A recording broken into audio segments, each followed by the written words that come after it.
Welcome,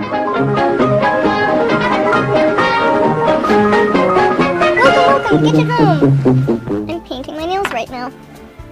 Pink sparkles. Gee, that feels dry already. That's some fast drying stuff. This is just one of the things that I do in summer. Okay, I need light. I have been super busy and I'm finally on vacation. I mean, I know I was on vacation since school stopped in summer, but not really. I'm on vacation in the sense now, too, that I get to clean up the entire house from top to bottom, and Mom's gonna make me go through my old stuffed animals and make repairs, and it's summertime. I've spoken on dreams before, and if you can interpret this one, you're a genius. Cue flashback harp.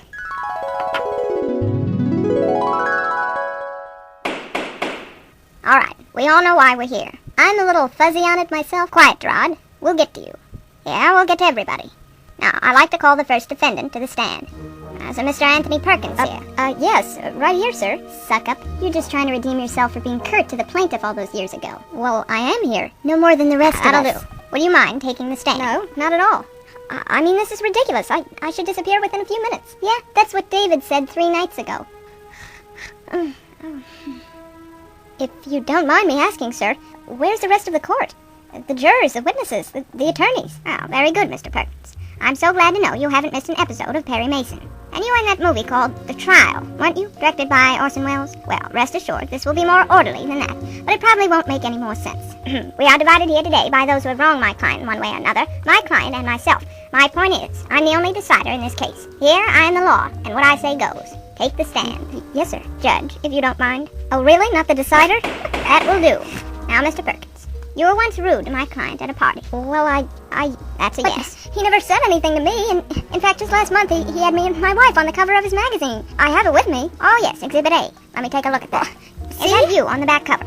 Well, yes. Let me enlarge the image. Is that your name there, after your wife's? In that tiny writing? Well, yes, Take the hint, Perkins.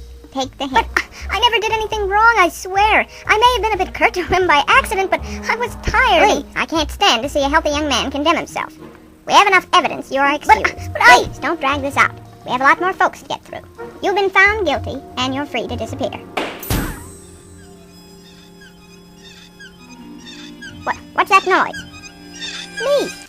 And just who are you? I'm the guy who distracted the plaintiff when he was at the mall shopping for socks and underwear. Name's Willie. And just how did you distract him? I'm afraid to ask. Weren't you informed? I run a candy store, and sometimes I push my roasted peanut cart up and down the mall near Macy. Oh, you gotta get one of those little guys what run back and forth in all those old courtroom dramas. We'll do our best next time. Unfortunately, my client hasn't had that on his mind lately, so we're a little understaffed.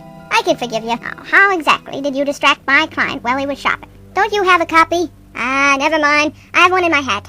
I've been keeping this under my hat for a while now. This is a direct quote from the plaintiff. Then we walked past the Big Charlie promotion, past the famous Maker ties, past the candy department, which took a lot of willpower on my part. I walked past the raspberry cherry mix max, the licorice all kinds, the jelly beans, the raw candy, the chocolate pretzels, the TV munch, the pettifours, the moncheries, the lollipops, the non-Pirellis. I even walked past the Whitman samplers. The smell of chocolate was driving me nuts. But I didn't say a word. He didn't say a word. He didn't file a complaint. Yeah, but would I be here if I didn't bother him, Chief? Well, you're bothering me. You can see yourself out. Listen, the plaintiff got a lot of food complaints. I could be here for a while. Well, in that case, sit down and be quiet. And get that peanut cart out of here. The smell is driving me crazy. Yes, sir.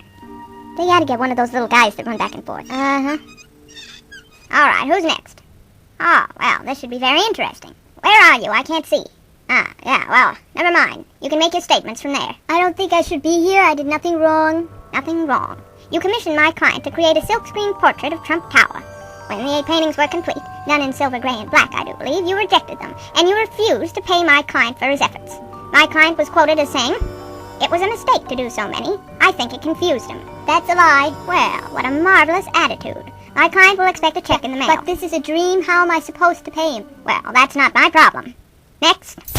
So this is a dream. I knew it. I just knew it. Leave it to Andy to drag me in even when he's asleep. All day at the office isn't enough. I have to be witness to his nightmares yet. State your name for the court. Bob Colacello. Well, Andy prefers cola, so henceforth you'll be referred to as such. Of course he does. Please take the stand. Oh, I'm not getting up there. You're crazy. Andy has enough dirt on me. You will take the stand and like it. Yes, sir. Mr. Cola, you mentioned you worked for Andy at the office, is that correct? Well, yes, but no, that is, I did work at the office, but a better opportunity came along, and I took that. And shortly after, you had a run-in at the bank. A run-in? Well, I guess so. I tried to just run in, but Andy happened to be there. You two talked. Look, when you leave a company, I don't know why Andy still wanted to socialize and be friends. I didn't work for him anymore. There were lines. You leave a company, that's it. I don't know what he doesn't understand. Stop calling me already. Is it true he bought you a puppy for Christmas so you wouldn't have to spend so much time alone? Oh, Lord, the puppy. I knew that would come up. Yes. But that has nothing to do with him feeling hurt at the bank when I was short with him. I just wanted to go to the bank. Go in, get home. Home to the puppy. You know, I swear he does these things on purpose. I swear. The point is, he was nice to you at the bank, and he didn't understand why you weren't. I thought I was nice. I don't know. Andy measures things differently. You bump into him in the hallway, and suddenly he claims you pushed him down the stairs. Oh, not to worry. Mr. Giorno is here as well. He'll be taken care of in due process.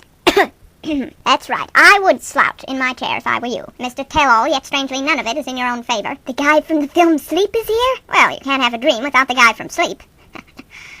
But no, seriously, he's here on abuse charges. Along with many others, as it turns out. We can't get through them all tonight. Thank heaven. As for you, if you promise to turn your attitude around, I can let you off with a warning this time. Oh, thank goodness. You're now free to disappear. Those are the nicest words anyone's ever said to me. John. What? Not you, the other John. What? Not Andy's brother, John. Though you picked on him growing up, you're safe. The other John. Cool. No, not John Lennon. Though it did cause him trauma when you died. Jon, no H. John Gould. Is he here? Judge, I tried to call him, but his secretary said he wasn't there. Then I decided to visit the back of Andy's brain in the hopes that I could catch him, in the subconscious. Well, I caught him all right. He was there with his secretary, and would you believe he denied the whole thing? Then I caught him again in the front of Andy's brain, and he couldn't deny it, but that's when he told me he was going out of town for a few weeks, and I don't know where he's gone or when he'll be back, but he sounded pretty mean. That's an open and shut case, then. Funny, I've never heard of anybody disappear before they arrived. It's 3 a.m. now. I call for a 5-minute recess while Andy gets up to go to the bathroom. All of you can stay put, but try and remain as vague as possible. And if anyone can juggle, that might help Andy feel like he's half awake, and that this is probably just a dream, and therefore nothing to worry about as such. We don't want another Valachi paper incident, where he fell asleep while it was on TV, and he proceeded to sleepwalk to the window, ready to jump out because he thought the narcotics squad was after him. All I'm saying is try and let him know he's awake. That's all.